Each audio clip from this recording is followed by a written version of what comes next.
بسم اللہ الرحمن الرحیم۔ نبی کریم صلی اللہ علیہ وسلم نے جب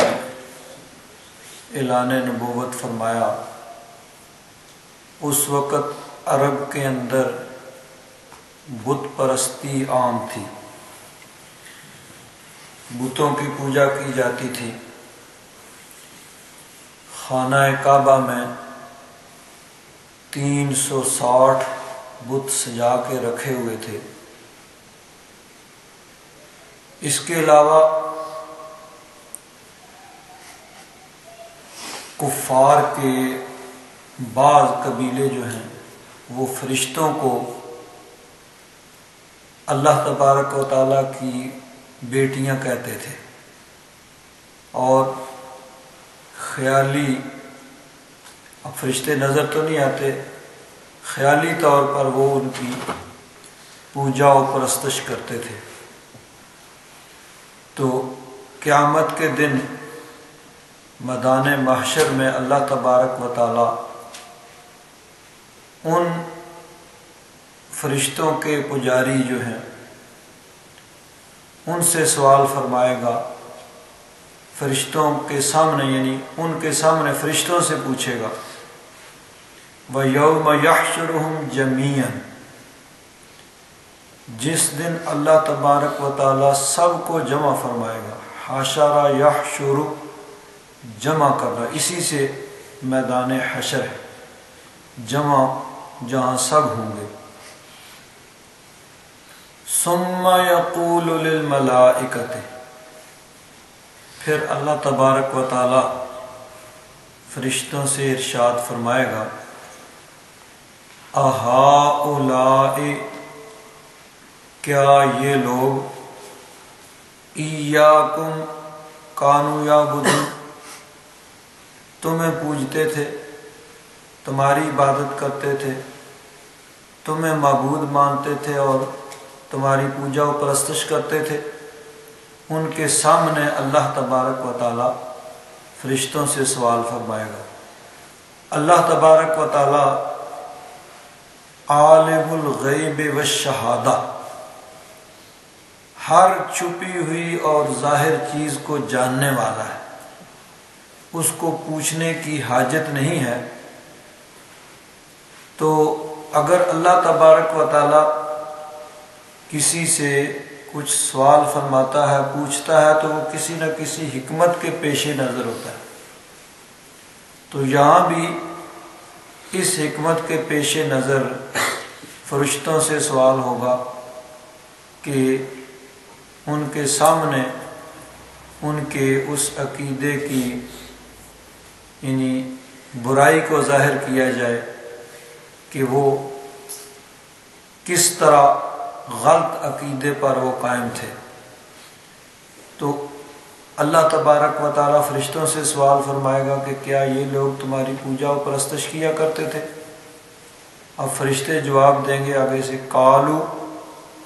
وہ عرض کریں گے فرشتے، سبحانک، یا رب ذوالجلال، تو پاک ہے، تیری ذات منزہ عن الشرک ہے، تیری ذات اس بات سے پاک ہے کہ اس کا کوئی شریک ہو، اس کے علاوہ اور کسی کی پوجا و پرستش کی جائے۔ انت ولینا من دونہم، تو ہی ہمارا مولا ہے، ہمارا مالک ہے، ہمارا معبود ہے ان کے سوا، یعنی تو ہی ہمارا رب، مولا، ہمارا معبود ہے، ہمارا خالق و مالک ہے۔ بل کانوا یعبدون الجن، بلکہ یہ تو جنوں کی پوجا و پرستش کرتے تھے، یعنی شیطان کے کہنے پہ انہوں نے ایسا عقیدہ گھڑا تھا، شیطان کے کہنے پہ یہ لگے، شیطان کی اطاعت کی، تو جنوں کی پوجا کی، یعنی یا تو حقیقتاً جنوں کو معبود سمجھتے تھے، یا جنوں کے یعنی شیطانوں کے کہنے پہ انہوں نے یہ عقیدہ گھڑا تھا، تو گویا ان کی عبادت کرتے تھے۔ اکثرہم بہم مؤمنون، ان میں سے اکثر انہی پہ ایمان رکھتے تھے، یعنی ان کی بات مانتے تھے، جو شیطان کہتا تھا اسی پر چلتے تھے، اسی کے پیروکار تھے۔ اللہ تبارک و تعالیٰ نے ارشاد فرمایا کہ اس وقت پھر رب ذوالجلال کی طرف سے حکم ہوگا، فَالْيَوْمَ لَا يَمْلِكُ بَعْضُكُمْ لِبَعْضٍ نَفْعًا وَلَا ضَرًّا، آج تم میں سے بعض کے لیے، یعنی کوئی بھی ایک دوسرے کے لیے نہ کسی نفع کا مالک ہے نہ نقصان کا، نہ کسی کو کوئی نفع پہنچا سکتا ہے نہ کسی کو کوئی نقصان پہنچا سکتا ہے۔ اب یہ بات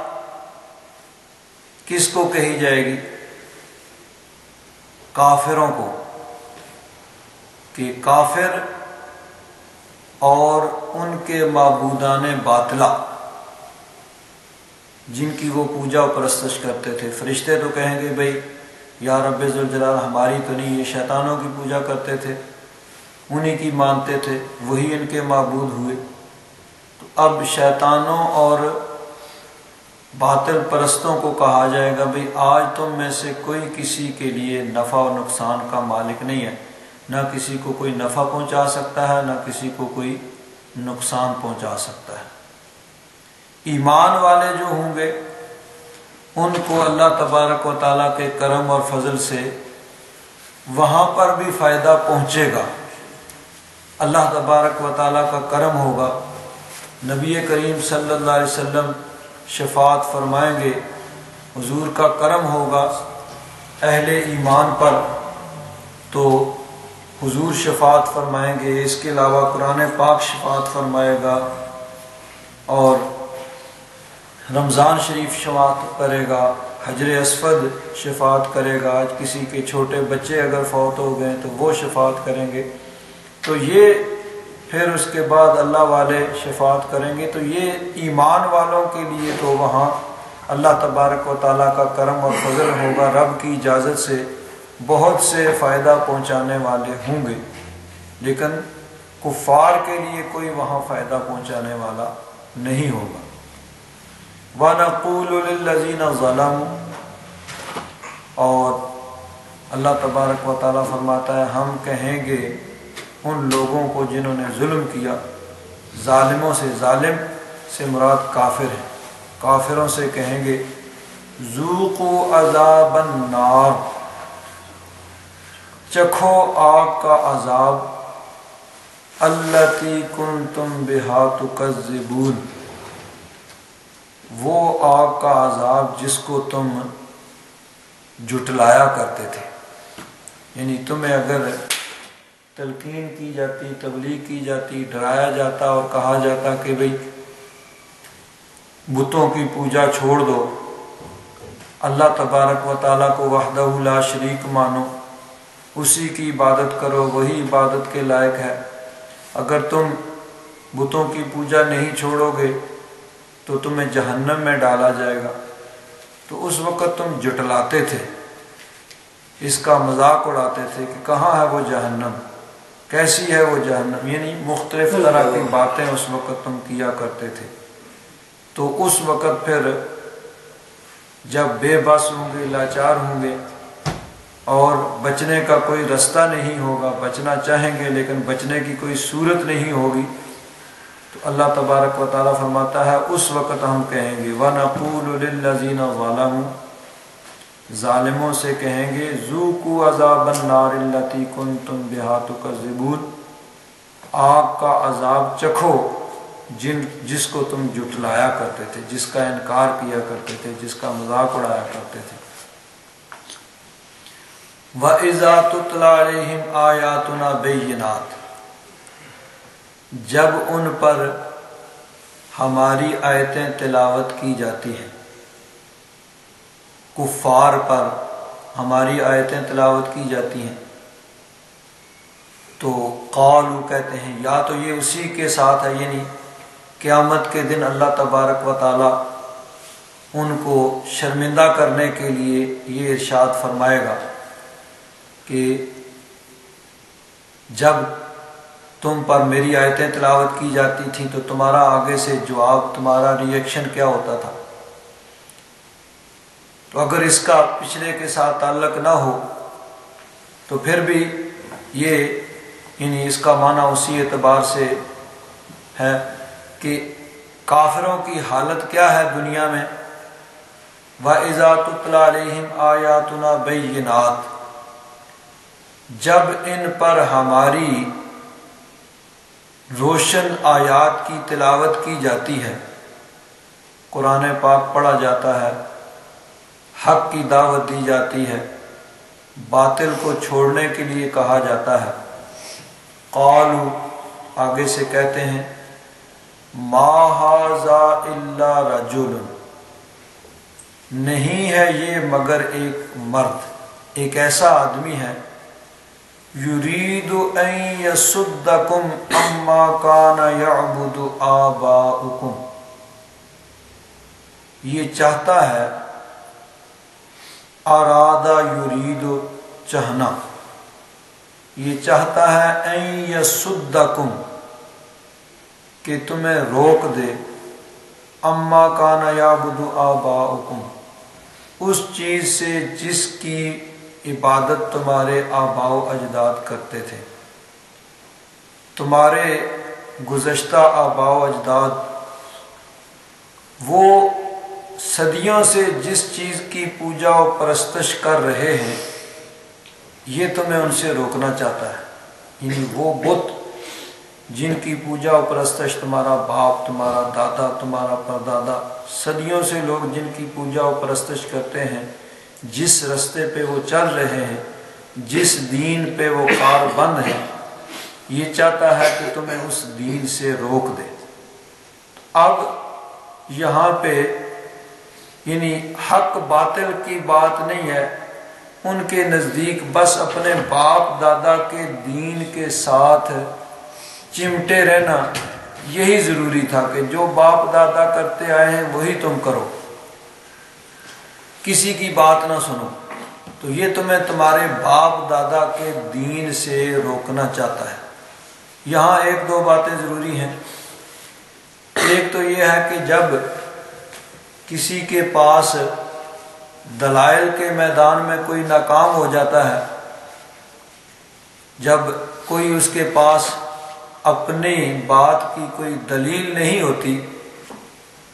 تو پھر وہ یہ کہتا جی ہمارے باپ دادا بھی یہی کرتے آئے، ہم یہی کریں گے۔ باپ دادا کے عمل کو سند کے طور پر پیش کرتا ہے۔ تو کفار نے بھی ان کے پاس دین اسلام کی حقانیت کے جو دلائل ہیں، اللہ تبارک و تعالیٰ کے وحدہ لا شریک ہونے کے دلائل جو قرآن پاک نے پیش کیے، نبی کریم صلی اللہ علیہ وسلم نے ان کو بیان فرمایا، اور ان کے غلط ہونے، ان کے دین کے غلط ہونے، اور ان کے مذہب اور ان کے طریقے کے غلط ہونے کو دلائل کے ساتھ واضح کر دیا۔ اب ان کے پاس کوئی جواب نہیں تھا، تو جب کوئی جواب نہیں تھا تو انہوں نے کہا بھئی یہ ہمارے باپ دادا کا طریقہ ہے، ہم تو اسی کے ساتھ چمٹے رہیں گے۔ لوگوں سے بھی کہا بھئی تم اپنے باپ دادا کے رستے پہ چلتے رہو، اسی کے پر کار بند رہو، ان کی بات نہ سنو، یہ تمہیں اپنے باپ دادا کے دین سے اور ان کے طریقے سے روکنا چاہتے ہیں۔ یہاں ایک اور بات بھی قابل غور ہے کہ قرآن پاک میں جا بجا کفار کی اس بات پر مذمت کی گئی ہے کہ وہ اپنے باپ دادا کی اندھی تقلید کرتے ہیں، یعنی جو کچھ باپ دادا کو کرتے دیکھتے آئے ہیں وہی کچھ کر رہے ہیں۔ وہ صحیح ہے، غلط ہے، کرنا چاہیے نہیں کرنا چاہیے، اس سے انہیں غرض نہیں، صرف یہ ہے کہ ہمارے باپ دادا یہ کرتے آئے ہیں اس لیے ہم یہ کریں گے۔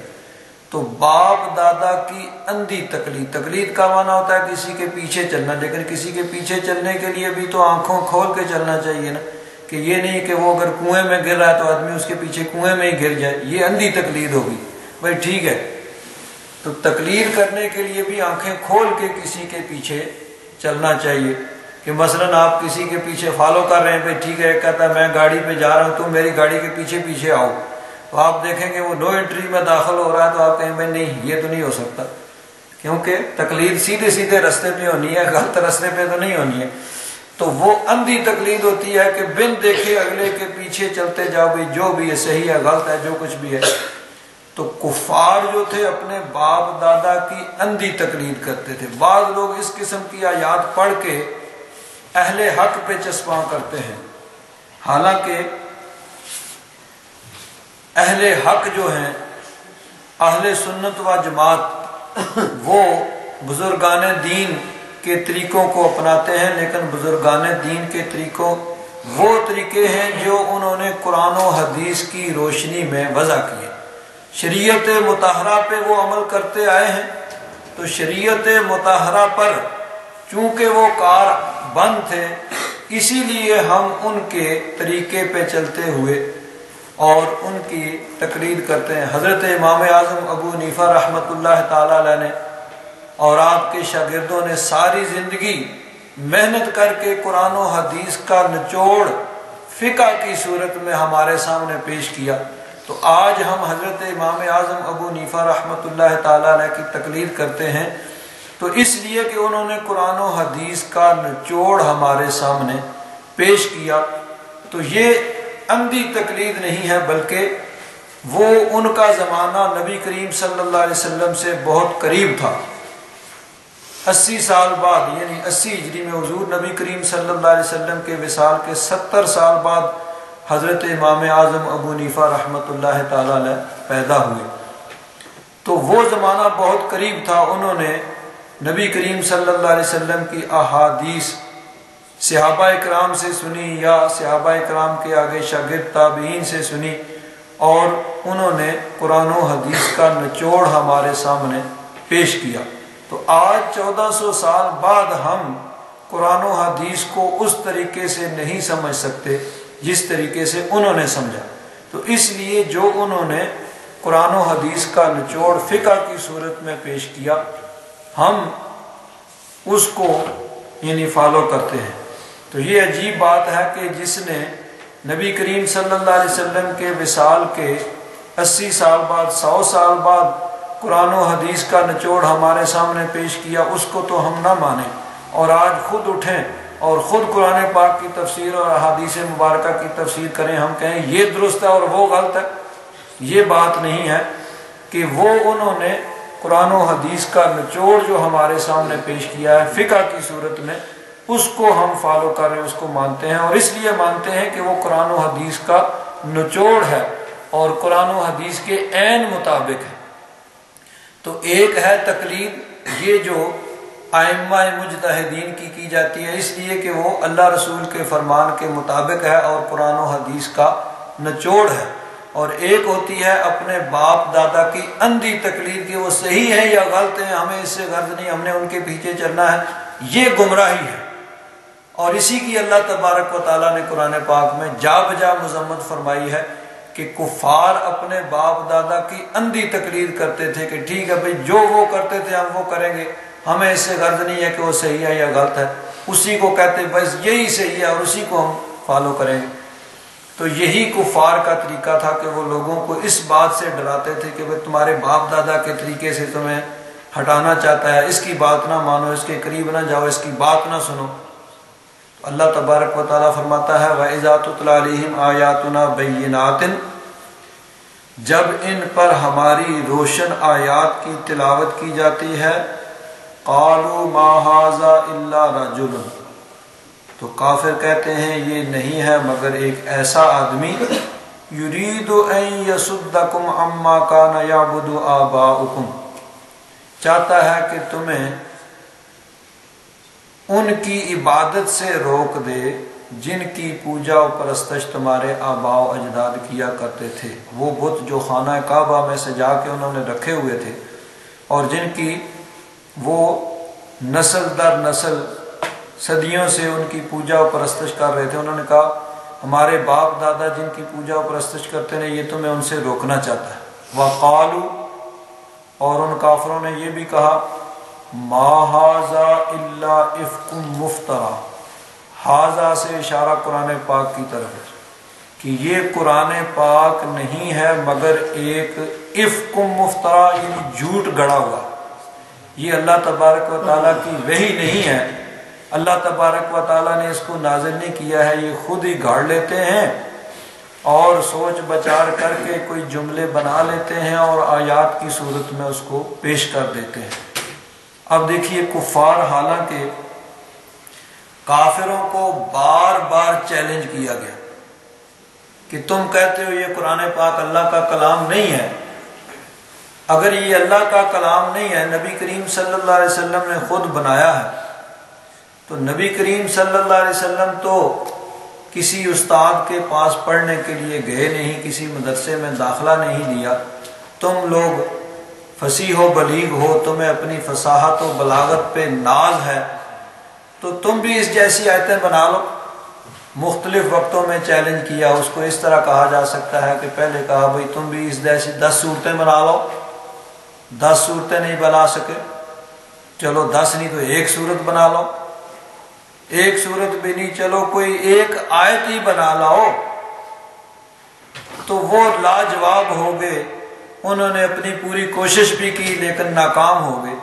تو جب قرآن پاک کی مثل 1 آیت بنانے کے لیے انہوں نے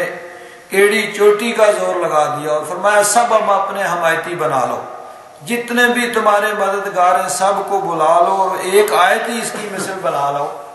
تو ناکام ہو گئے۔ تو ایک طرف تو وہ اس کا جواب پیش کرنے میں ناکام ہے، لیکن اس کے باوجود اپنی ضد پہ اڑے ہوئے ہیں کہ نہیں بھئی یہ اللہ کا کلام نہیں ہے۔ اور اس میں بھی جب کہا جاتا ہے دیکھو نبی کریم صلی اللہ علیہ وسلم تو کسی استاد کے پاس گئے نہیں، کوئی کتابوں کا مطالعہ نہیں کیا، کسی مدرسے میں داخلہ نہیں لیا، اور اتنی عمدہ قرآن پاک کی صورتیں جو پیش کر رہے ہیں، تو پھر کہتے جی کسی سے سیکھ لیا ہوگا، کہیں کہتے بھئی فلاں سے سیکھ لیا۔ کون سے کھاتا ہے بھئی؟ بڑے بڑے جو تم رؤساء مکہ کے وہ تو سارے کافر ہیں، تو کس سے سیکھتے ہیں؟ تو کچھ لوگوں نے کہا بھئی ایک کسی کا آدمی کا غلام تھا، اس کا کسی نے نام لیا، بھئی اس سے سیکھتے ہیں۔ اللہ تبارک و تعالیٰ نے قرآن پاک میں ان کی اس کم عقلی، بے عقلی اور بے وقوفی کو بیان کیا۔ بھئی دیکھو کہتے ہیں کہ فلاں آدمی سے سیکھتے ہیں، فلاں غلام جو ہے اس سے سیکھتے ہیں۔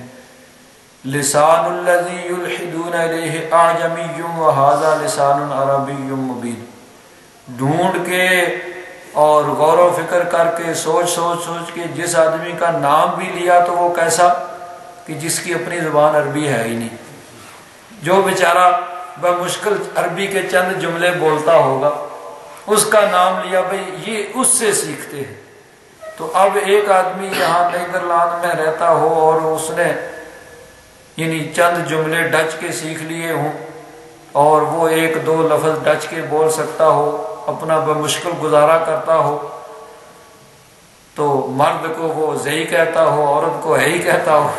تو کہیں بھئی اس نے اس کو سکھایا اور یہ اتنی ڈچ کی اچھی کتاب لکھ دی۔ تو وہ بیچارہ اللہ تعالیٰ نے فرمایا لسان الذی یلحدون الیہ اعجمی، جس کے بارے میں یہ کہتے ہیں کہ اس سے سیکھتے ہیں، اس کی زبان تو ہے ہی اجمی، وہذا لسان عربی مبین، اور یہ تو فصیح عربی قرآن پاک ہے، تو اس سے کیسے سیکھ لیے؟ تو ان کا اس بارے میں کوئی جواب نہیں تھا، لیکن یہ بھی انہوں نے تہیہ کر رکھا تھا کہ ماننا ہم نے بھی نہیں، میں نہ مانوں، بس یہ بات تھی۔ تو قرآن پاک کو کہتے ہیں یہ افک مفترا ہے، یہ جھوٹ ہے، گھڑا ہوا، خود اپنے پاس سے گھڑ لیتے ہیں اور کہتے ہیں یہ اللہ کا کلام ہے۔ تو نبی کریم صلی اللہ علیہ وسلم کے متعلق انہوں نے کہا کہ یہ تمہیں ایسا آدمی ہے جو تمہیں آباء و اجداد کے طریقے سے روکنا چاہتا ہے، پھیرنا چاہتا ہے، اور قرآن پاک کے متعلق انہوں نے کہا کہ یہ جھوٹ ہے گڑا ہوا، افک مفترا۔ وقال الذین کفروا، اور کافروں نے یہ بھی کہا، للحق، حق کو، یہاں حق سے مراد نبی کریم صلی اللہ علیہ وسلم کے معجزات ہوں گے، کیونکہ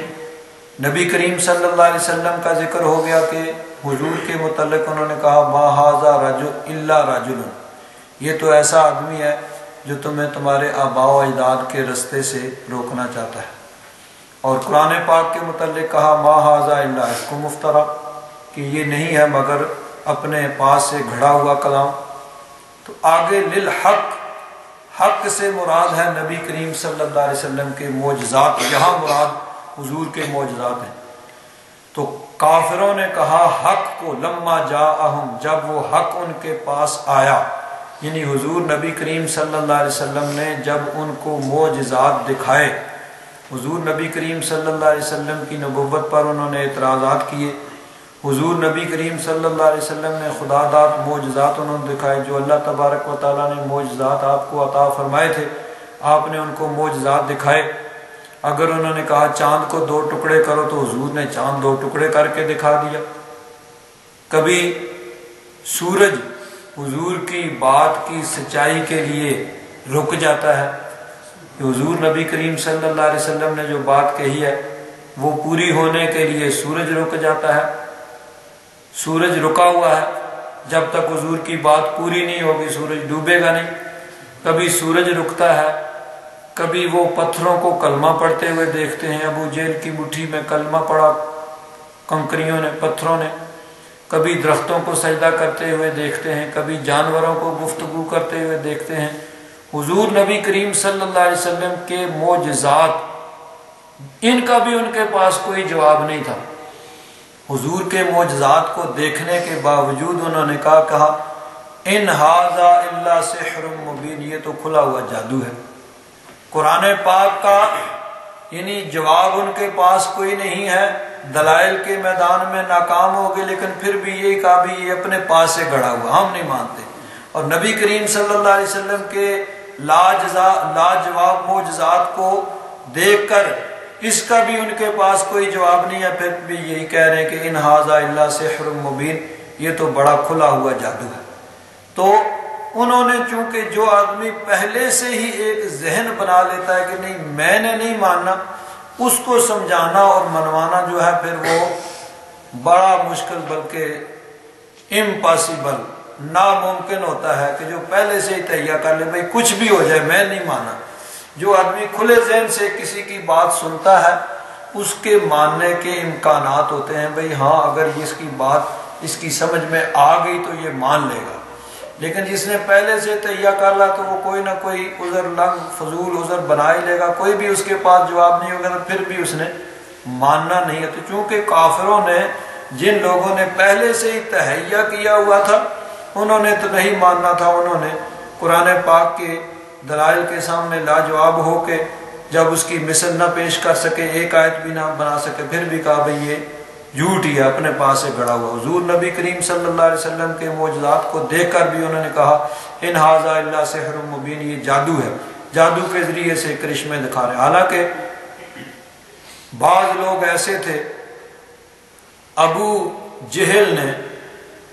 یمن سے حبیب یمنی کو بلایا، بہت بڑا ایک سمجھدار حکیم دانا آدمی تھا کہ یہ ہمارے شہر کا ایک آدمی ہے، معاذ اللہ ثم معاذ اللہ، اس کی عقل کو کچھ ہو گیا، تم اس کا علاج کرو۔ اس نے کہا بھائی میں دیکھوں، تو پہلے بات سنو۔ اس نے کہا جادو تم کہتے ہو، جادو کا اثر جو ہے وہ جادو زمین کی چیزوں پہ چلتا ہے، آسمان کی چیزوں پہ نہیں چلتا۔ تو اگر ان کا یعنی کمال یہ دکھائیں کہ چاند کو ٹکڑے کر دیں تو میں سمجھوں گا کہ حق پر ہیں۔ حضور نبی کریم صلی اللہ علیہ وسلم کے سامنے صحابہ اکرام فرماتے ہیں، حضرت عبداللہ بن مسعود اور دیگر صحابہ کہ ہم موجود تھے، ہمارے سامنے نبی کریم صلی اللہ علیہ وسلم نے چاند کو 2 ٹکڑے کیا۔ حبیب یمنی جو یمن سے آیا تھا وہ تو مان گیا، جو علاج کرنے کے لیے آیا تھا اس کا اپنا علاج تو ہو گیا، کفر دور ہو گیا، ایمان اس کے دل میں گھر کر گیا۔ لیکن ابو جہل جو ہے وہ اس نے کہا نہیں بھائی اس کا جادو آسمانوں پہ بھی چل گیا۔ اس نے کہا تو بڑا جادوگر ہے، لوگ دوسرے جادوگر ہیں جو ان کا جادو زمین پہ چلتا ہے، تیرا جادو آسمانوں پہ بھی چل گیا، تو میں نہیں مانتا۔ اس نے پھر بھی نہیں مانا۔ تو کچھ لوگ وہ تھے جو تمام معجزات کو دیکھ کر پھر بھی نہیں مانے، یہی رٹ لگائے رکھی کہ نہیں بھئی یہ جادو ہے۔ اور کچھ وہ تھے جنہوں نے ایک معجزہ دیکھا اور کلمہ پڑھ کے مسلمان ہو گئے، اور کچھ حضرت ابو بکر صدیق جیسے تھے حضور نبی کریم صلی اللہ علیہ وسلم کی بارگاہ میں حاضر ہوئے، عرض کیا حضور آپ نے اعلان نبوت فرمایا؟ فرمایا ہاں۔ ابو بکر جلدی کرو کلمہ پڑھو مسلمان ہو جاؤ۔ عرض کیا حضور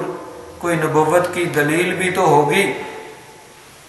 حضور نبی کریم صلی اللہ علیہ وسلم نے فرمایا الرؤیا التی رأیت بالشام،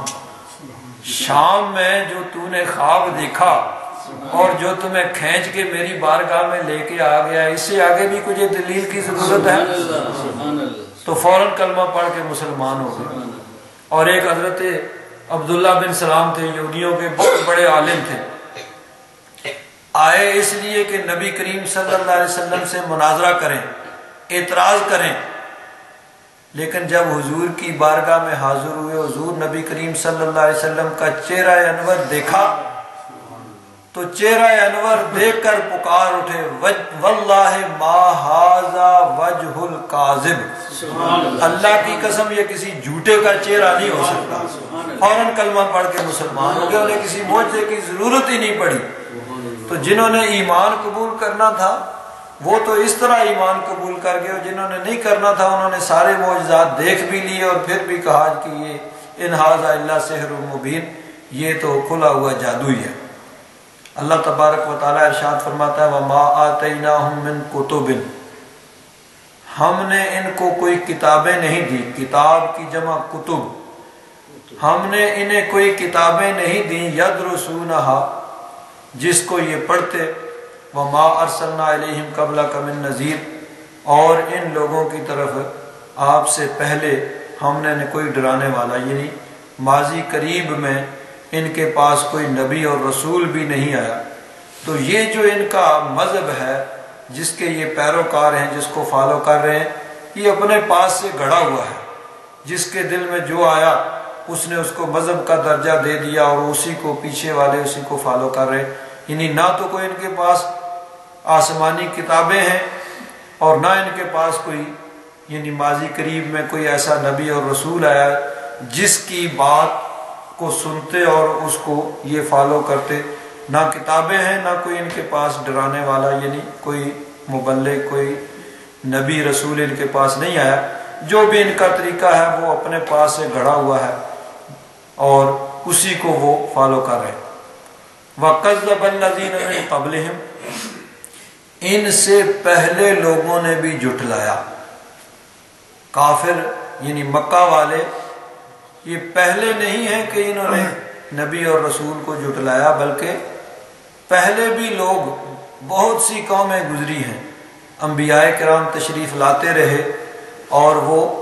انبیاء کرام کو جھٹلاتے رہے۔ وَمَا بَلَغُوا مِعْشَارَ مَا آتَيْنَاهُمْ، پہلی قوموں کو جو شان و شوکت، دولت، قوت، طاقت ہم نے عطا کی تھی، یہ اس کے 10ویں حصے کو بھی نہیں پہنچے۔ یہ کیا ہیں؟ کتنی ان کی قوت اور طاقت ہے۔ یعنی مکہ شریف ایک شہر ہے، اس میں بھی کوئی حکومت نہیں ہے، مختلف سردار ہیں۔ پہلے جو لوگ تھے بڑے بڑے بادشاہ تھے اور بڑی بڑی حکومتوں کے مالک تھے، بڑی زرخیز ان کی زمینیں تھیں، ان کے کاروبار تھے، ان کے پاس دولت کی ریل پیل تھی، بڑے بڑے لشکر ان کے پاس موجود تھے۔ تو پہلے وہ لوگ جنہوں نے انبیاء کرام کو جھٹلایا، جتنی شان و شوکت ان کے پاس تھی، جتنی قوت، طاقت، سطوت، مال و دولت ان کے پاس تھا، یہ تو ان کے 10ویں حصے کو بھی نہیں پہنچے۔ فَكَذَّبُوا رُسُلِي، ان پہلے لوگوں نے ہمارے رسولوں کو جھٹلایا۔ فَكَيْفَ كَانَ نَكِيرُ، تو پھر میرا عذاب کیسا تھا۔ یعنی جب اللہ تبارک و تعالیٰ فرماتا ہے ہمارا عذاب آیا تو ان کی دولت، ان کی حکومت، ان کی شان و شوکت، ان کا لاؤ لشکر، کوئی ان کو اللہ تبارک و تعالیٰ کے عذاب سے نہیں بچا سکا۔ یہاں ایک لفظ ہے معشار، اس کا ترجمہ کیا گیا ہے 10واں حصہ، کہ ان کے پاس جتنی دولت تھی، قوت تھی، طاقت تھی، شان و شوکت تھی، یہ مکہ والے ان پہلے جنہوں نے پہلے انبیاء کرام کو جھٹلایا تھا اس کے 10ویں حصے کو بھی نہیں پہنچے۔ یعنی ان کی دولت اور طاقت اس کا 10واں حصہ بھی نہیں ہے۔ لیکن حضرت پیر کرم شاہ صاحب رحمۃ اللہ تعالی علیہ نے اس کی تحقیق کرتے ہوئے مفسرین اور ائمہ لغت جو لغت کے امام ہیں ان کے حوالے سے لکھا ہے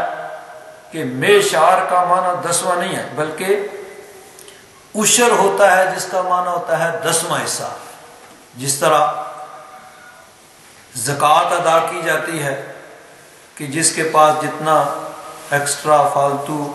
مال و دولت ہے، سامان تجارت ہے، اس کی وہ 2.5% 2.5% اس کی زکوٰۃ ادا کرتا ہے. تو جو زمین سے پیداوار ہوتی ہے، گندم، چاول، مکئی، جو بھی یا پھل وغیرہ، ان کا عشر دیا جاتا ہے، یعنی 10واں حصہ. جتنی پیداوار ہو اس میں سے 2.5% نہیں بلکہ 2.5% تو 40 میں سے 1 بنے گا، تو وہ 10 میں سے 1، اگر 10 من ہے تو 1 من 10واں حصہ وہ دینا پڑتا ہے، اس کو عشر کہا جاتا ہے. تو عشر کا معنی ہوتا ہے 10واں. تو بعض ائمہ لغت نے کہا کہ میشار یہ 10ویں کا 10واں حصہ ہے. تو معنی یہ ہوگا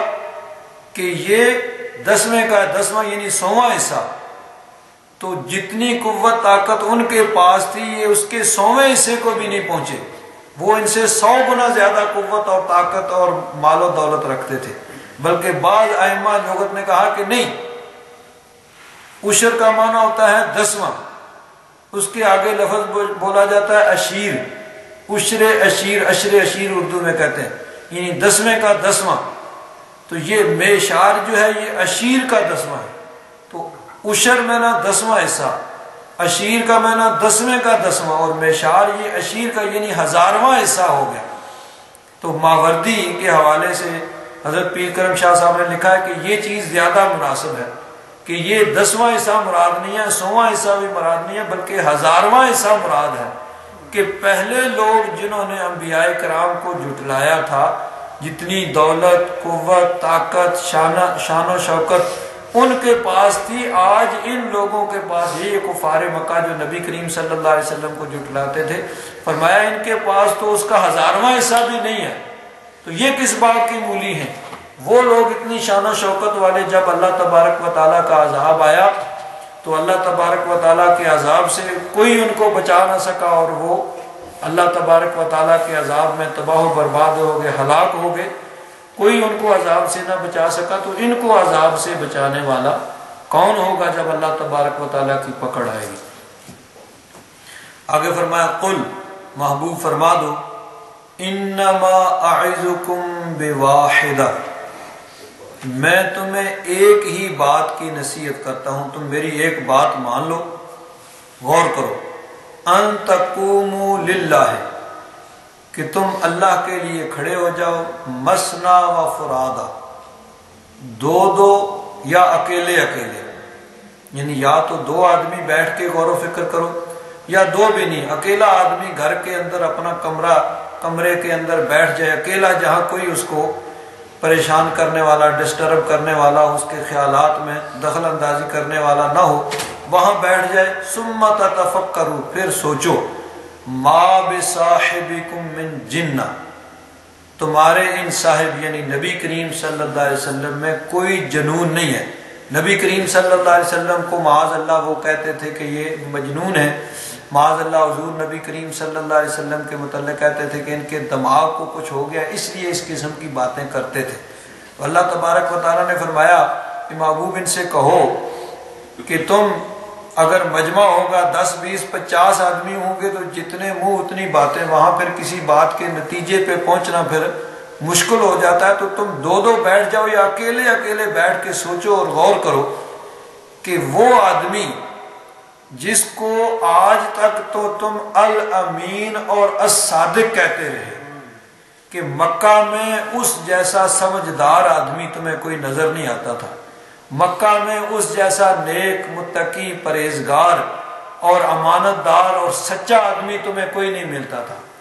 پورے مکہ میں اگر امانت رکھنی ہوتی تو جس کے پاس تم رکھتے تھے اور تمہیں اطمینان اور یقین ہوتا تھا کہ ہماری امانت باحفاظت رہے گی اور ہماری امانت ضائع نہیں ہوئے گی، تو مکہ میں جو سب سے زیادہ قابل اعتماد، سب سے زیادہ سمجھدار، سب سے زیادہ عقل مند، سب سے زیادہ نیک، متقی، پرہیزگار جو شخص موجود تھا اور جس کو تم تسلیم کرتے تھے، یکایک تم اس کو مجنون کہنا شروع کر دیا ہے. تو تم مجنون کہہ رہے ہو، کیا جیسا کلام وہ کہتے ہیں پاگلوں کا کلام ایسا ہوتا ہے؟ کہ لاجواب کلام پیش کر رہے ہیں، جس کا کردار آج بھی لاجواب ہے، جس کے کردار پہ تم کوئی اعتراض نہیں کر سکتے، کوئی بڑے سے بڑا مخالف بھی حضور نبی کریم صلی اللہ علیہ وسلم کے کردار پر کوئی اعتراض نہیں کر سکتا، تو تم سب یا دو دو یا اکیلے اکیلے بیٹھ کے سوچو کہ کیا یہ مجنون ہے، کیا ان میں کوئی معاذ اللہ ثم معاذ اللہ کوئی جنون، کوئی پاگل پن ہے؟ ان ہوا الا نذیر لکم بین یدی عذاب شدید، یہ تو نہیں ہے مگر ڈرانے والے تمہیں ایک عذاب کے آنے سے پہلے، تمہیں تو صرف ڈرا رہے ہیں کہ اگر اللہ تبارک و تعالیٰ پر ایمان نہیں لاؤ گے، بتوں کی پوجا پرستش پہ چمٹے رہو گے، تو اللہ تبارک و تعالیٰ کا عذاب آئے گا، اور اس اللہ تبارک و تعالیٰ کے عذاب سے تمہیں بچانے والا کوئی نہیں ہوگا۔ تو میرا محبوب مجنون نہیں ہے، اس میں کوئی جنون نہیں ہے، یہ تو تمہیں اللہ تبارک و تعالیٰ کی طرف بلانے کے لیے آئے ہیں، اللہ تبارک و تعالیٰ کے عذاب سے تمہیں ڈرانے کے لیے آئے ہیں۔ قل، محبوب فرما دو، ما سألتکم من اجر فہو لکم، جو اجر میں نے تم سے مانگا ہے وہ تمہارے لیے ہے، یعنی اگر میں نے کوئی اجر تم سے مانگا ہے، میں جو تمہیں تبلیغ کرتا ہوں اور دن رات دل سوزی کرتا ہوں اور اتنی مشکلات اٹھا رہا ہوں، تکالیف اٹھا رہا ہوں اور تبلیغ کر رہا ہوں، تو اگر اس کا میں نے تم سے کوئی اجر مانگا ہے تو وہ تمہارے لیے، یعنی حضور نبی کریم صلی اللہ علیہ وسلم نے ان سے کوئی اجر نہیں مانگا، بلکہ انہوں نے پیشکش کی کہ آپ اس چیز کو چھوڑ دیں، ہم آپ کے لیے دولت جمع کریں گے، آپ کی ہر مراد پوری کریں گے، لیکن نبی کریم صلی اللہ علیہ وسلم نے ان کی تمام پیشکشوں کو ٹھکرا دیا اور اللہ تبارک و تعالیٰ کا پیغام پہنچاتے رہے۔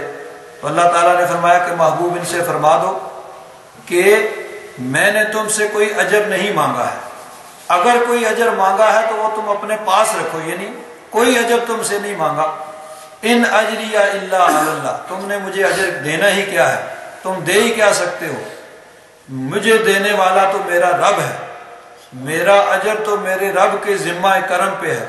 وہ اپنے فضل و کرم سے مجھے اجر عطا فرمائے گا۔ وَهُوَ عَلَى كُلِّ شَيْءٍ شَهِيدٌ، اور وہ ہر چیز پہ گواہ ہے، ہر چیز کو وہ دیکھ رہا ہے۔ رب ذوالجلال میرا اجر فرمانے والا ہے، اور رب ذوالجلال نے مجھے وہ یعنی مقام عطا فرمایا ہے کہ جہاں تمہارا وہم اور گمان بھی نہیں پہنچ سکتا، رب ذوالجلال نے مجھے وہ مقام عطا فرمایا، تم مجھے کیا دو گے؟ قل، محبوب فرما دو ان سے، ان ربی یقذف بالحق، میرا رب حق نازل فرماتا ہے۔ قذف یقذف کا معنی ہوتا ہے پھینکنا، حق پھینکتا ہے، یعنی وحی کے ذریعے سے حق کو نازل فرماتا ہے۔ علام الغیوب، وہ تمام غیوب کو، غیب کی جمع غیوب، تمام غیبوں کو وہ جاننے والا ہے۔ قل جاء الحق، محبوب فرما دو حق آ گیا، وما یبدئ الباطل وما یعید، اور باطل نہ کچھ پیدا کر سکتا ہے نہ لٹا سکتا ہے۔ با محاورہ ترجمہ ہوگا کہ باطل تو مٹنے والا ہے، باطل تو ناکام ہونے والا ہے۔ حق آ گیا اور باطل ناکام ہو گیا، جس طرح قرآن پاک میں دوسری جگہ ہے قل جاء الحق وزہق الباطل، کہ حق آ گیا اور باطل ناکام ہو گیا۔ قل جاء الحق وزہق الباطل ان الباطل کان زہوقا، اور باطل نے آخر مٹنا ہی ہے۔ تو یہاں بھی اس کا یہی معنی ہے، قل جاء الحق وما یبدئ الباطل وما یعید، حق آ گیا اور باطل نے ناکام ہونا ہی ہے۔ نبی کریم صلی اللہ علیہ وسلم فتح مکہ کے موقع پر جب مکہ شریف میں داخل ہوئے، حرم شریف میں پہنچے، تو آپ کے ہاتھ میں ایک چھڑی تھی اور آپ انہی آیات کی تلاوت فرما رہے تھے، قل جاء الحق وزہق الباطل ان الباطل کان زہوقا، اور قل جاء الحق وما یبدئ الباطل وما یعید، کہ حق آ گیا اور باطل جو ہے وہ ناکام اور نامراد ہے۔ قل، محبوب ان سے فرما دو، ان ضللت، اگر بالفرض میں رستے سے بہک گیا ہوں، فانما اضل علی نفسی، تو میرے بہکنے کا، میرے گمراہ ہونے کا نقصان میری ذات پہ ہوگا، یعنی بقول تمہارے، جس طرح تم کہتے ہو کہ میں رستے سے ہٹ گیا ہوں، اگر میں بالفرض رستے سے ہٹ گیا ہوں تو اس کا نقصان تو صرف مجھے ہوگا۔ وَإِنِ اهْتَدَيْتُ، اور اگر میں ہدایت یافتہ ہوں فَبِمَا يُوحِي إِلَيَّ رَبِّي، تو یہ اس وجہ سے ہے جو میرا رب میری طرف وحی فرماتا ہے، إِنَّهُ سَمِيعٌ قریب، قریب بے شک وہ سننے والا اور بہت قریب ہے۔ تو یہ بھی ایک یعنی انداز ہے، ایک طریقہ ہے ان کو سمجھانے کا۔ بھائی بقول تمہارے میں رستے سے بہک گیا ہوں، تو اگر میں رستے سے بہکا ہوں تو پھر اس کا نقصان مجھے ہوگا، تمہیں اس کا کوئی نقصان نہیں ہوگا۔ اور اگر میں ہدایت یافتہ ہوں اور یقیناً ہدایت یافتہ ہوں تو یہ رب کا کرم ہے کہ رب نے وحی کے ذریعے میری رہنمائی فرمائی کہ اس کفر و شرک کے ماحول کے اندر اللہ تبارک و تعالیٰ نے مجھے نہ صرف کفر و شرک بلکہ ہر قسم کی برائی سے اللہ تبارک و تعالیٰ نے شروع ہی سے محفوظ رکھا، اور اللہ تبارک و تعالیٰ نے مجھے ہدایت یافتہ بنایا اور دوسروں کے لیے ہادی بنایا۔ وَلَوْ تَرَىٰ إِذْ فَزِعُوا، کاش تم اس وقت کو دیکھتے جب وہ گھبرا رہے ہوں گے، یعنی میدان محشر میں جب اللہ تبارک و تعالیٰ کی بارگاہ میں حاضری ہوگی، اللہ تبارک و تعالیٰ کی بارگاہ میں سب پیش کیے جائیں گے۔ یہ اب پھر وہاں اس کا یعنی تعلق جڑے گا پیچھے جہاں سے آج ہم نے شروع کیا ہے، وَيَوْمَ يَحْشُرُهُمْ جَمِيعًا، کہ جس دن سب کو اکٹھا کیا جائے گا، رب ذوالجلال کی بارگاہ میں پیشی ہوگی قیامت کے دن میدان محشر میں۔ تو وَلَوْ تَرَىٰ، کاش کہ تم دیکھتے، اِذْ فَزِعُوا، جب کہ وہ گھبرا رہے ہوں گے، فَلَا فَوْتَ، تو اس وقت وہ کہیں بھاگ نہیں سکیں گے، وَأُخِذُوا مِن مَّكَانٍ قَرِيبٍ، اور قریب ہی جگہ سے اس کو پکڑ لیا جائے گا، یعنی اس وقت وہاں سے بھاگنا اور وہاں سے کہیں جانا ناممکن ہوگا۔ دنیا میں تو مختلف طریقے ہوتے ہیں، بھاگ کر، دوڑ کر، چھپ کر انسان بچ جاتا ہے، لیکن وہاں کوئی طریقہ نہیں ہوگا، وہاں کوئی بھاگنے کا راستہ نہیں ہوگا۔ وہاں ایسے نہیں ہوگا کہ آدمی مس ہو جائے اور چھپ جائے اور بچ جائے رب تبارک و تعالیٰ کی پکڑ سے، نہیں، کوئی بھاگنے کا راستہ نہیں ہوگا۔ وَأُخِذُوا مِن مَّكَانٍ قَرِيبٍ، اور قریب ہی سے ان کو پکڑ لیا جائے گا۔ اور اس وقت ان کی کیا حالت ہوگی؟ دنیا میں تو وہ تکبر کرتے ہیں، غرور کرتے ہیں، انکار کرتے ہیں، لیکن وہاں کیا ہوگا؟ وَقَالُوا آمَنَّا بِهِ، اس وقت کہیں گے ہم اس پر ایمان لائے، یعنی نبی کریم صلی اللہ علیہ وسلم کا اقرار کریں گے کہ یہ اللہ کے نبی اور رسول ہیں، قرآن پاک کو حق مانیں گے، سب کچھ مانیں گے۔ اب یہاں کیا تھا؟ دنیا میں اللہ تبارک و تعالیٰ نے فرمایا کہ جب ان پہ آیات تلاوت کی جاتی ہیں تو نبی کریم صلی اللہ علیہ وسلم کے متعلق انہوں نے کہا ان ھذا الا رجل یرید ان یصدکم عما کان یعبد آباؤکم، کہ یہ تمہارے آباء و اجداد کے رستہ سے تمہیں روکنا چاہتا ہے۔ اور قرآن پاک کو انہوں نے کہا ما ھذا الا افک مفترا، یہ تو افک ہے، یعنی جھوٹ ہے گھڑا ہوا۔ اور نبی کریم صلی اللہ علیہ وسلم کے معجزات کو دیکھ کر انہوں نے کہا وقال الذین کفروا للحق لما جاءهم ان ھذا الا سحر مبین، کہ یہ کھلا ہوا جادو ہے۔ تو دنیا میں تو اس طرح کی باتیں کرتے تھے، وہاں کہیں گے آمنا بہ، ہم اس پہ ایمان لائے۔ اللہ تبارک و تعالیٰ فرماتا ہے وَأَنَّا لَهُمُ التَّنَاوُشُ مِن مَّكَانٍ بَعِيدٍ، اتنے دور سے پکڑنا کیسے ممکن ہوگا؟ یعنی ایمان لانے کی جگہ دنیا ہے، وہ میدان محشر، وہاں تو سبھی مانیں گے لیکن وہاں کا ماننا قابل قبول نہیں ہوگا، وہاں کا ماننا جو ہے وہ نہ ماننے کے برابر ہوگا، وہاں ایمان قابل قبول نہیں ہوگا۔ اس وقت سبھی مان جائیں گے لیکن وہاں کا ماننا جو ہے وہ ایکسیپٹیبل نہیں ہے، وہاں قابل قبول نہیں ہوگا۔ دنیا میں اللہ تبارک و تعالیٰ نے سب کو مہلت دی ہے، اللہ تبارک و تعالیٰ نے ہدایت کے اسباب پیدا فرمائے، انبیاء کرام کو بھیجا، کتابوں کو بھیجا، انبیاء کرام نے نصیحت فرمائی، انبیاء کرام کے آگے پھر ان کے ماننے والے صحابہ، تابعین، تبع تابعین، ائمہ مجتہدین، اولیاء کرام، سب نے تبلیغ کا فریضہ سر انجام دیا۔ تو اللہ تبارک و تعالیٰ نے ہدایت کے ہزاروں راستے پیدا فرمائے۔ تو اگر کوئی دنیا میں اس کے باوجود نہیں مانتا ہے تو وہاں پہ اس کا ماننا جو ہے وہ قابل قبول نہیں ہوگا۔ اللہ تعالیٰ فرماتا ہے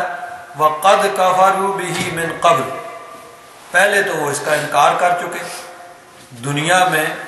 انبیاء کرام نے تبلیغ کی اور انبیاء کرام کے آگے پھر ان کے ماننے والوں نے اس پیغام کو پہنچایا، اس وقت تو انکار کرتے رہے، آج مانتے ہیں، آج کا ماننا قابل قبول نہیں ہے، میدان معاشر میں ایمان قابل قبول نہیں ہے۔ دنیا میں انکار کرتے رہے، وَقَدْ كَفَرُوا بِهِ مِن قَبْلُ، پہلے تو وہ اس کے منکر تھے، اس کا کفر کرتے تھے، انکار کرتے رہے۔ وَيَقْذِفُونَ بِالْغَيْبِ مِن مَّكَانٍ بَعِيدٍ، دور ہی سے وہ اندھیرے میں تیر چلاتے رہے، یعنی بن دیکھے، بغیر سوچے سمجھے، جو منہ میں آیا وہ کہہ دیتے تھے۔ حضور نبی کریم صلی اللہ علیہ وسلم کو کبھی جادوگر کہتے، حضور کے معجزات کو جادو کہتے، قرآن پاک کو کبھی شعر کہتے، کبھی جادو کہتے، کبھی کہتے کہ جھوٹ ہے گڑا ہوا، کبھی کہتے فلاں سے سیکھ لیا، کبھی کہتے خود بنا لیا، کبھی کچھ کہتے۔ حضور نبی کریم صلی اللہ علیہ وسلم کی ذات پہ اعتراضات کرتے، تو یعنی بغیر سوچے سمجھے جو منہ میں آتا تھا وہ کہہ دیتے تھے۔ وَيَقْذِفُونَ، یہ قَذَفَ یقذف سے پھینکنا، بالغیب یعنی بغیر دیکھے ہوئے، بن سوچے، من مکان بعید، جس طرح دور سے آدمی کوئی تیر چلاتا ہے اور اندھیرے میں تیر چلائے، تیر تو جبھی ہوگا کہ وہ اس کی یعنی پہنچ میں ہو، جہاں تک تیر جا سکتا ہے وہاں نشانہ ہو اور سامنے نظر آ رہا ہو، تو پھر امکان ہے کہ وہ تیر اس کو جا کے لگے گا۔ اور جس جگہ اس نے تیر پھینکنا ہے اتنے دور ہو کہ وہاں تیر پہنچ ہی نہ سکتا اور ہو بھی اندھیرا میں، نظر بھی کچھ نہ آ رہا، تو پھر اس کا تیر نشانے میں کیسے لگے گا؟ تو یہ بھی ایسے ہی تھے، نہ کچھ یعنی اندھیرے میں تیر چلاتے تھے، بغیر سوچے سمجھے جو بھی منہ میں آتا تھا وہ کہہ دیتے تھے اس وقت۔ تو اس وقت تو ایسے باتیں کرتے تھے، اب مان رہے ہیں، اب کا ماننا جو ہے وہ قابل قبول نہیں ہوگا۔ وحیلا، حالا یحولو سے یہ ماضی مجہول کا صیغہ ہے، حیلا کیلا کے وزن پہ، حیلا بینہم و بین ما یشتہون، ان کے اور ان کی خواہشوں کے درمیان میں پردہ ہو جائے گا، رکاوٹ بن جائے گی۔ یعنی اس وقت وہ چاہیں گے کہ کاش ان کا ایمان قبول کر لیا جائے اور ان کو عذاب سے نجات مل جائے، لیکن اس وقت ان کی وہ خواہش پوری نہیں ہوگی، بلکہ ان کے اور ان کی خواہش کے درمیان میں رکاوٹ پیدا کر دی جائے گی۔ کما فعل باشیائہم من قبل، جیسے کہ انہی جیسے لوگوں کے ساتھ پہلے بھی کیا گیا، یعنی پہلے بھی جو کفار کے گروہ آئے ان کے ساتھ بھی ایسے ہی کیا، انہوں نے بھی یہی چاہا۔ وہاں میدان معاشر میں جب اللہ تبارک و تعالیٰ کی بارگاہ میں حاضری ہوگی تو کفار کا جو بھی گروہ اللہ تبارک و تعالیٰ کی بارگاہ میں پیش ہوگا ایسے ہی اس کے ساتھ کیا جائے گا۔ اس وقت سبھی مانیں گے اور سب کی خواہش ہوگی کہ ہمارا ایمان قبول کر لیا جائے اور ہمیں عذاب سے نجات مل جائے، جہنم سے ہمیں بچا لیا جائے اور جنت مل جائے، لیکن اس وقت ان کی وہ خواہش پوری نہیں ہوگی۔ تو فرمایا ان کے اور ان کی خواہشوں کے درمیان رکاوٹ ہو جائے گی، جس طرح انہی جیسے لوگوں کے ساتھ پہلے بھی کیا گیا۔ انہم کانوا فی شک مریب، بے شک وہ ایسے شک میں مبتلا تھے جو دوسروں کو بھی شک میں مبتلا تھے، یعنی خود بھی نہیں مانتے تھے، خود بھی شک و شبہ میں تھے، اور ایسے شک و شبہ کہ جو دوسروں کو بھی شک میں ڈال دے، کہ دوسروں کو بھی یعنی ماننے سے یہ روکتے تھے اور طرح طرح کے اعتراضات کرتے تھے قرآن پاک پر، نبی کریم صلی اللہ علیہ وسلم کی ذات پر ایسے اعتراضات کرتے تھے کہ جس کی وجہ سے دوسرے لوگ بھی اس یعنی چشمہ آب حیات سے فیض یاب نہ ہوں، جو دوسرے لوگ جو ہیں وہ بھی اسلام کے قریب نہ ہیں، وہ بھی اسلام قبول نہ کریں، ان کو بھی اسلام سے دور رکھنے کے لیے یہ طرح طرح کے اعتراضات کیا کرتے تھے۔ تو دنیا میں خود بھی دین حق سے دور رہے اور دوسروں کو بھی دور رکھنے کی کوشش کی، قیامت میں وہ مانیں گے لیکن اس وقت کا ماننا قابل قبول نہیں ہوگا۔ آج اللہ تبارک و تعالیٰ نے یہ مہلت عطا فرمائی ہے، اس سے فائدہ اٹھا کے دین حق کو ماننا چاہیے اور دین حق کو مان کے سیدھے رستے کو اختیار کر کے یعنی صحیح رستے کو اختیار کر کے اس کے اوپر چلنا چاہیے، اللہ رسول کے فرمان کے مطابق زندگی گزارنی چاہیے، اللہ رسول کے حکم کے مطابق زندگی گزارنی چاہیے۔ قیامت کے دن سب کی خواہش ہوگی کہ کبھی کوئی کہیں گے کہ ہمیں ایک دفعہ پھر واپس بھیج، لو ان لنا کرۃ، ایک مرتبہ پھر موقع دیا جائے تو پھر تو ہم بڑے نیک ہوں گے، کوئی گناہ نہیں کریں گے، کوئی نافرمانی نہیں کریں گے، بالکل سیدھے رستے پہ چلیں گے۔ لیکن اس وقت کی یعنی وہ ان کی خواہش پوری نہیں ہوگی، اس وقت کا پچھتانا جو ہے وہ اس کا کوئی فائدہ نہیں ہوگا۔ دنیا میں اللہ تبارک و تعالیٰ نے جو موقع دیا ہے اس سے فائدہ اٹھا کے صحیح اور درست طریقہ جو ہے اس کو اختیار کرنا چاہیے۔ اللہ تبارک و تعالیٰ ہم سب پر اپنا فضل کرے۔